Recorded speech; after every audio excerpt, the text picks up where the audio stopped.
Most people think Malaysia is just a small country tucked away in Southeast Asia. Warm weather, good food, maybe some nice beaches. But here's what almost nobody talks about. Malaysia might be sitting on one of the most strategically powerful pieces of geography on the entire planet. And once you see it, you cannot unsee it. Think about this. Every single day, roughly 40% of all global trade passes through one narrow stretch of water just off Malaysia's coastline. We're talking about oil, electronics, clothing, food, trillions of dollars of goods, moving through a channel so tight that at its narrowest point, it's only 2.7 kilometers wide. That's the Strait of Malacca, and Malaysia owns a significant part of it. But why does almost nobody talk about this? Why isn't Malaysia discussed the same way we discuss Germany, Japan, or the United States when we talk about global power? That question has a fascinating answer, and it changes everything you thought you knew about this country. But wait! Before we begin, please subscribe to ensure that you never miss out on any of my essential stuff. Comment, I subscribe below, and I will personally welcome you to our community.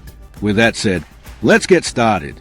Let's start at the beginning, because Malaysia's geography isn't an accident. It's the result of something almost impossible. Malaysia is actually split into two completely separate landmasses. One sits on the Malay Peninsula, connected to mainland Asia. The other sits on the island of Borneo, surrounded entirely by ocean. They are separated by over 500 kilometers of open sea. Most countries with this kind of division collapse or fracture. Malaysia didn't. And understanding why tells you something profound about how geography shapes identity. Peninsular Malaysia acts like a natural bridge. To the north, you have Thailand and the rest of mainland Asia. To the south, you have Singapore, one of the world's richest nations, sitting right at Malaysia's doorstep, a country that was, not so long ago, part of Malaysia itself. To the east and west of the peninsula, you have two of the world's busiest shipping lanes running simultaneously. This means Malaysia doesn't just sit near global trade. It is surrounded by it, on both sides. Now here's where it gets interesting. The Strait of Malacca is not just important. It is irreplaceable. There is no realistic alternative route for ships traveling between the Indian Ocean and the Pacific Ocean. If you want to move oil from the Middle East to China, Japan, or South Korea, you go through the Strait of Malacca.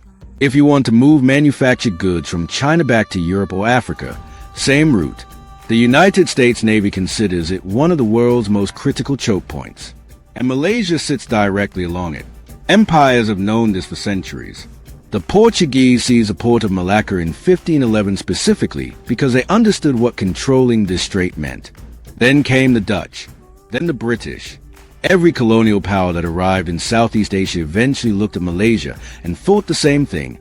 Whoever controls his geography controls the flow of the world. But here's the twist that most people miss entirely. Malaysia never became a military power. It never used its geography to dominate or threaten.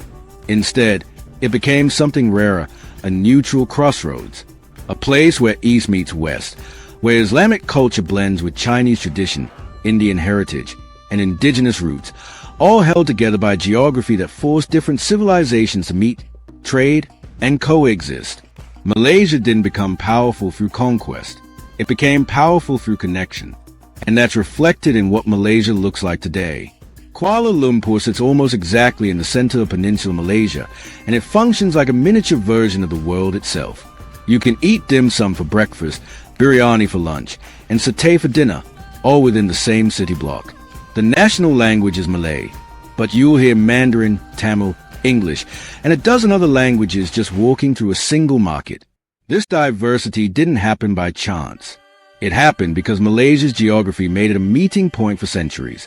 Now let's talk about something that almost nobody discusses when they talk about Malaysia's power. Borneo. Malaysian Borneo, the states of Sabah and Sarawak, is one of the least understood places on Earth. It covers more than half of Malaysia's total land area. It contains some of the oldest rainforests in the world, forests that are older than the Amazon. It holds extraordinary reserves of natural resources.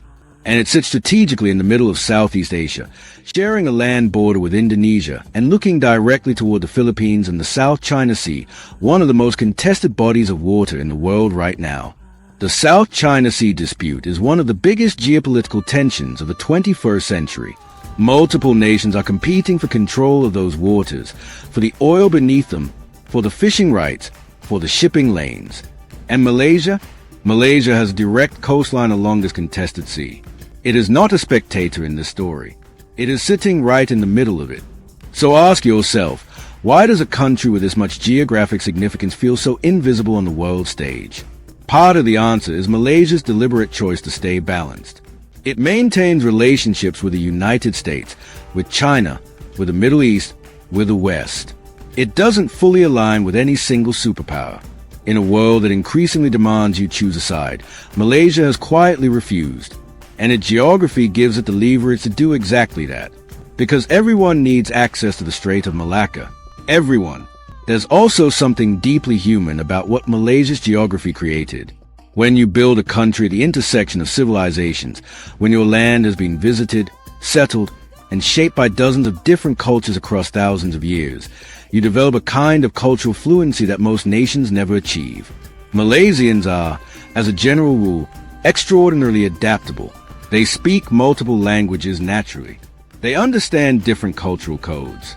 They can move between worlds in a way that's hard to explain until you've witnessed it. And that's not a coincidence. That's geography leaving its mark on people. Think about what it means to grow up on a peninsula, water visible in almost every direction, the horizon always present, the sense that the world continues beyond what you can see. Think about what it means to have a country that is both connected to a continent and surrounded by ocean.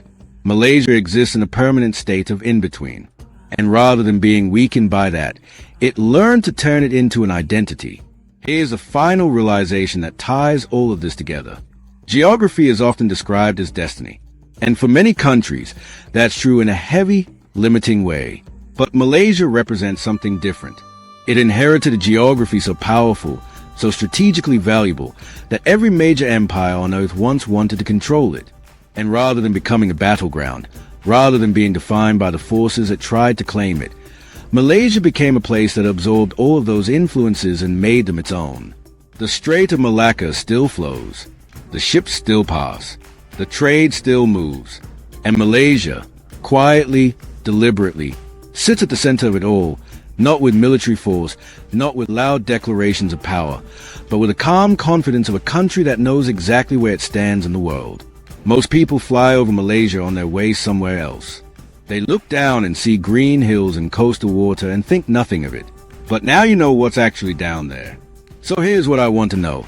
Did any of this change the way you think about Malaysia, or about how geography shapes a country's identity? Drop your thoughts in the comments. I genuinely read them. And if this opened your eyes to something you didn't expect, share it with someone who thinks they already know everything about Southeast Asia.